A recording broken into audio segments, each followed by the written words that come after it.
ആ പുറത്ത് സിദ്ധാർത്ഥ സാറും മുരളിയും നിൽക്കുന്നുണ്ടല്ലോ. അങ്ങോട്ടും ഇങ്ങോട്ടും സങ്കടം പറഞ്ഞിരുന്ന കാര്യങ്ങൾ വലുത് നടക്കുവോ? സ്ഥല MLA ആയി ഭാര്യയ്ക്കുള്ള ഉത്തരവാദിത്തം മറ്റാർക്കാ ഉള്ളത്? എല്ലാവർക്കും കുറ്റപ്പെടുത്താൻ ഞാനുണ്ടല്ലോ അല്ലേ? കുറച്ചു മുൻപ് അമ്മയും പറഞ്ഞു ഞാനാ കുറ്റക്കാരിയെന്ന്. ഞാൻ ഈ വീട്ടിൽ കാലുകുത്തിയതോടെയാ ചന്ദ്രോത്തിന്റെ കാലക്കേടെന്ന്. എല്ലാം കണ്ടും കേട്ടും ക്ഷമിച്ച് ഞാൻ ഇപ്പോഴിവിടെ നിൽക്കുന്നതേ മകനെ കാണാത്തൊരു അമ്മയുടെ വിഷമം ഓർത്തിട്ട് മാത്രം. പിന്നെ ഈ സങ്കടങ്ങളൊക്കെ ഞങ്ങൾ ആരോടാ പറയേണ്ടത്? പോലീസിന്റെ ഭാഗത്തുനിന്ന് അന്വേഷണം നടക്കണമെന്ന് പറയുന്നല്ലാതെ ഒരു പുരോഗതി ഇല്ലല്ലോ. അപ്പോ സർക്കാരിന്റെ കാര്യങ്ങളിൽ സ്വാധീനം ചെലുത്താൻ ഒരു MLAക്കല്ലേ പറ്റുക? വെറുതെ രാഷ്ട്രീയം പറഞ്ഞു തന്നിട്ട് ഒരു കാര്യമില്ല. ആന്റി, എന്നെക്കാൾ വലിയ രാഷ്ട്രീയക്കാരനല്ലേ പുറത്ത് നിൽക്കുന്ന മുൻ MLA. അവിടെ ചെന്ന് ചോദിക്കായിരുന്നില്ലേ?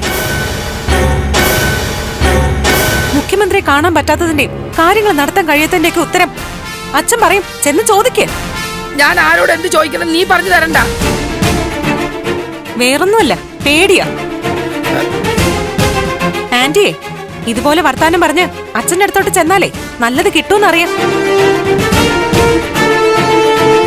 അപ്പൊ എന്റെ തലയിൽ എല്ലാ കുറ്റവും എടുത്തിട്ട് തർക്കിക്കാന്ന് കരുതിയല്ലേ? ഞാൻ തർക്കിക്കാൻ വന്നു ഒന്നും അല്ല.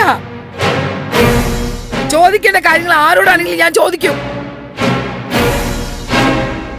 ഇപ്പൊ നന്ദമോനെ കാണാതെ എന്റെ പൂർണ്ണ ഉത്തരവാദിത്തം നിനക്കാ.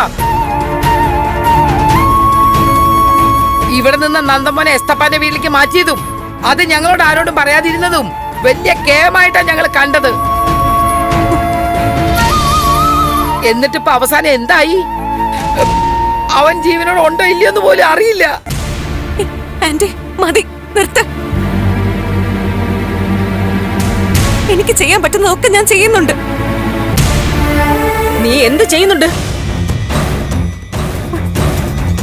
പോലീസിനെ കാണാൻ പോകുന്നു, മന്ത്രിയെ കാണാൻ പോകുന്നു എന്നൊക്കെ പറഞ്ഞ് നീയും സിദ്ധുവും കൂടി ഇവിടുന്ന് ഇറങ്ങും.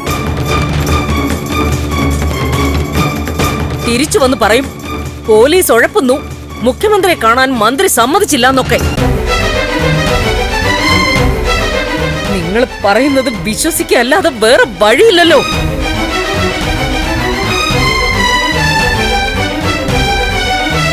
ഭാർഗവി, നീ എന്തിനാ ഈ രാത്രി ഇങ്ങോട്ട് വന്നത്? നന്ദമോനെ കാണാതായതിനെ കുറിച്ച് ആലോചിച്ചിരുന്നപ്പോ നെഞ്ചു പെടയായിരുന്നു കുഞ്ഞെ. ഇപ്പൊ തന്നെ പ്രഭകുഞ്ഞിനെ കണ്ട് ഒന്ന് സംസാരിക്കണം തോന്നി. അതാ ഈ രാത്രി തന്നെ ഇങ്ങോട്ട് വന്നത്.